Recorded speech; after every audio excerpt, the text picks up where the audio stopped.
Up with KREM begins now. Good morning. Thank you for joining us here on Up with KREM. We are tracking developments in several big stories this morning. I'm Tim Pham. And I'm Nicole Hernandez. First, we want to get you started with weather because we are going to be warm today and then even warmer tomorrow. Take a look at this, though. Live look over riverfront or over downtown Spokane here. You can see some of that smoke settling into the valleys of Spokane. That from the fire that burned yesterday right close to town. We'll get to the updates on that fire in just a few minutes. For now, though, we're at about 61 degrees here in the Spokane region, depending on where you are. Pretty mild, normal morning. Sun is shining. Of course, we've got more sunshine on the way all week long. Today, we warm up to about 90 degrees. If you're not in the 90s, you're likely in the high 80s. And so it's going to be quite warm. Today, definitely warmer than yesterday, but tomorrow, even warmer than that. So we are under weather impact alerts for Tuesday and Wednesday.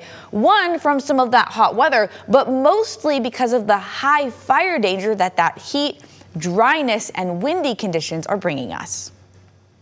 Let's take you live outside now to I-90 and Maple right now. You can see traffic flows moving great here on this Monday. We're off to a great start. No major issues after this long holiday weekend. We'll keep a close eye on traffic throughout the morning. We'll let you know if there's any slowdowns that could impact your commute. On Up with KREM, we bring you weather and traffic together every 30 minutes. Breaking overnight, the U.S. Marshals Service is following up on a lead. Travis Decker, the father charged with killing his 3 daughters in Chelan County, may be in Idaho's Sawtooth National Forest. The Marshals Service received a tip from a family in the Bear Creek area of the Sawtooths. Now, officials are asking anybody who was in the Sawtooth National Forest in the last 24 hours if they have seen Travis Decker. The family who called in the tip said they saw a person who was 5'8" or 5'10", wearing a black hat, black earrings, a cream-colored t-shirt, black shorts, and had a long ponytail. They say he also had an overgrown beard and mustache and was wearing a black JanSport backpack in either Converse or Vans. If you might have seen Decker, you can call the U.S. Marshals Service at 1-800-336-0102. This morning, evacuations have been lowered for the Aubrey fire. This fire broke out yesterday afternoon in northwest Spokane near Bowl and Pitcher. Level 2 Get Set evacuations are still in place for the area, including Riverside State Park. You can see that evacuation area highlighted in yellow. So air and ground crews were able to get that fast-moving fire under control. KREM 2's Laura Papetti has the latest. The sound of help was nonstop Sunday afternoon as helicopters worked for hours to contain the Aubrey fire.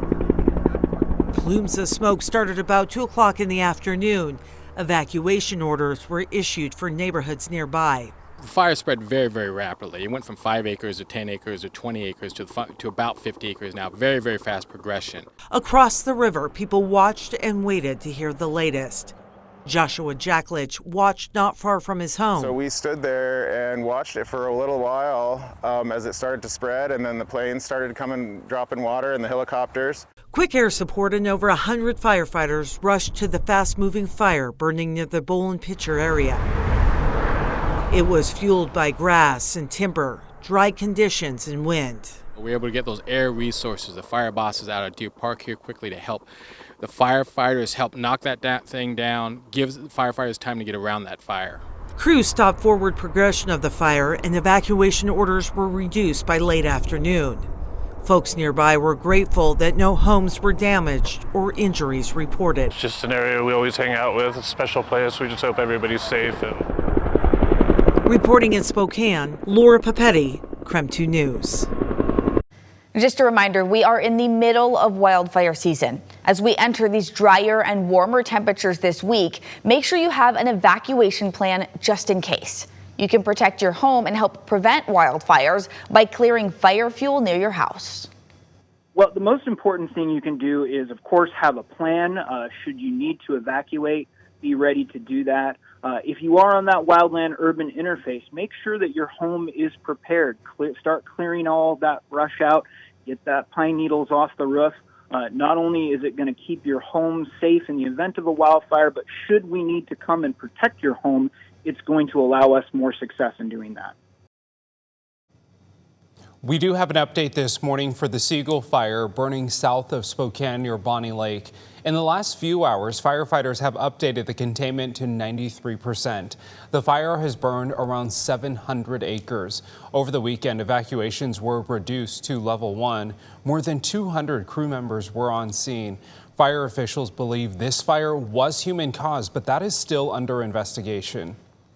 We have several construction alerts for you this morning. First, the city is resuming a project on the Washington Street grid in downtown Spokane. This includes the Washington and Stevens Street areas, along with the bridge over the Spokane River. The city says to watch out for slower traffic and lane reductions. Construction is estimated to finish in about 2 weeks on July 20th. Signs are posted with detours and alternate routes. More road work happening today. If you live out in Adams County, expect delays along State Route 260 and 21. WashDOT will be doing chip sealing projects.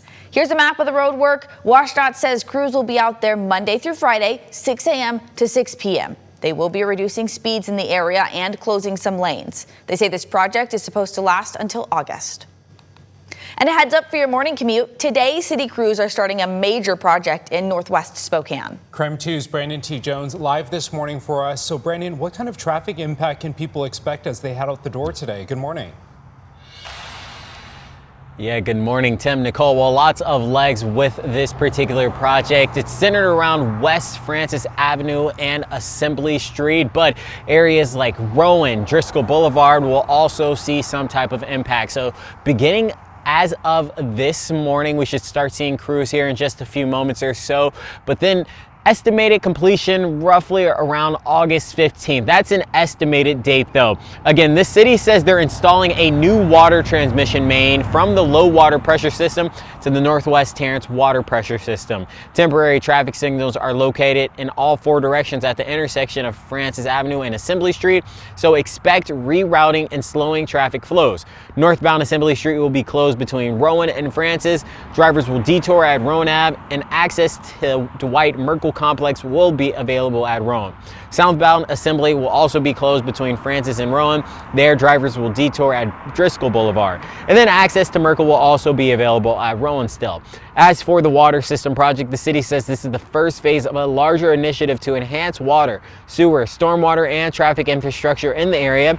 After this next phase, the next one is located at Rifle Club Road. So if you drive in this area, just be sure to plan around these detours. Again, officially going into place, crews will be starting their work as of this morning, any minute now, but not too far from the VA hospital and here at Dwight Merkel Complex. So just give crews their space and plan for detours. For now, live in Northwest Spokane, Brandon T. Jones, KREM 2 News.